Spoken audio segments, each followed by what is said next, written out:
Olá, alunos do sexto ano. Hoje, na semana 19, nós vamos tratar do povo hebreu, que foi um povo que hoje é conhecido como israelitas ou judeus, na chamada civilização hebraica. Qual a origem do povo hebreu? A origem dele, ela vem relacionada ao patriarca Abraão, que dizem que ele recebeu uma profecia de Deus, aonde Deus falava para ele sair da terra onde ele morava e ir para a terra prometida, que era Canaã. E assim ele fez. Hoje Canaã é conhecido como a Palestina. Eles dizem até que essa história é um mito, mas ninguém pode ter certeza absoluta. Depois disso, né, ocorreu uma seca muito grande na região, aonde eles saíram de Canaã e foram para o Egito. E chegando lá, eles acabaram sendo escravizados. Moisés, né, chega no Egito e consegue libertar os hebreus da escravidão. E aí fica conhecido, né, a história da abertura do Mar Vermelho, né, a travessia do Mar Vermelho pelos hebreus, aonde Moisés abre o mar e acontece a fuga dos hebreus do Egito. A economia, ela era baseada na pecuária.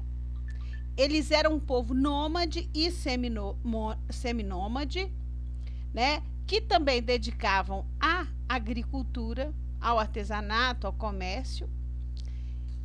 E a partir daí eles acabam se tornando um povo sedentário. A partir do momento que começa a ter o processo da agricultura, eles começam a ser sedentários.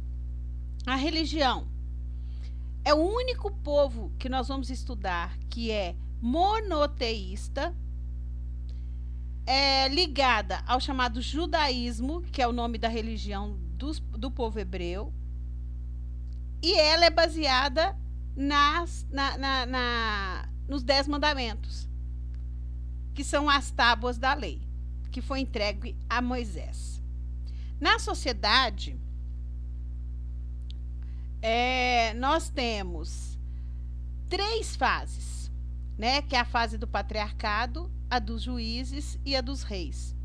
A fase do patriarcado, ela começa justamente com Abraão e vai ser dividida entre Isaac e Jacó, que é os povos, que o patriarcado é o líder mais antigo que acaba se tornando líder, né? Ele vai ser líder religioso e líder daquela comunidade ali. Os juízes eram autoridades políticas, religiosas e militares que eram eleitas pelas tribos, e cada tribo elegia um juiz, tá? Quais os principais juízes que a gente teve? Sansão, Gideão, Samuel e Otaniel são os principais. A fase dos reis, ou chamada fase monarca, ela foi estabelecida em Canaã, aonde os hebreus começaram a centralização do poder. E a partir desse momento, né, que antes cada tribo tinha o seu juiz, agora não, eles começaram a unificar, a juntar as tribos, né, e lutar contra as tribos inimigas. Quais os principais reis da época? O Saul, Davi e Salomão. Conta a história, né, que com a morte do rei Salomão, a desigualdade social entre esse povo começou a aumentar. E aí, né, os impostos começaram a ser dificultados, o recebimento desses impostos. E a partir daí a Palestina foi dividida em 2 reinos, que foi o reino de Israel e o reino de Judá. Anos mais tarde, né, aqui os reis foram conquistados pelos assírios e pelos babilônios.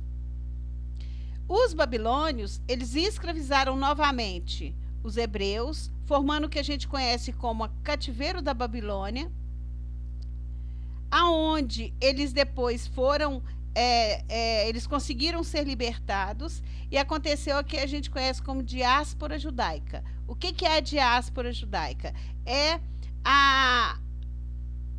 os judeus sendo espalhando pelo mundo inteiro, né? Eles saindo daquela região da Palestina e sendo distribuído pelo mundo. E a partir daí eles vão levando a religião judaica para o resto do mundo. Qual a atualidade dos hebreus? A atualidade dos hebreus é que é um povo cristão, né? Ligado à religião judaica até hoje. Eles têm grandes palácios e templos, né? Um deles é o Templo de Jerusalém, que é a principal cidade, porque, por exemplo, Jesus Cristo ele está ligado aos hebreus, que foi destruído pelos romanos e depois foi praticamente reconstruído. E nesse Templo de Jerusalém existe o que a gente conhece como o Muro das Lamentações, que é um lugar onde os judeus eles têm que ir pelo menos uma vez na vida, durante a história deles, para poder rezar nesse Muro das Lamentações, que é justamente isso aqui, ó. A cidade de Jerusalém ela ficou muito tempo na parte influenciada pelo domínio judaico. As disputas entre as religiões que lá existem dentro da Palestina, né, que a gente conhece, é o judaísmo, o islamismo e o cristianismo. E existe até hoje brigas por conta religiosa na região, né? Apesar também que existe briga por conta da própria terra. A partir dessa pequena explanação, né, vocês vão responder essas perguntas. Qualquer dúvida, procurar o material de referência ou o livro de vocês, tá? E até a próxima aula.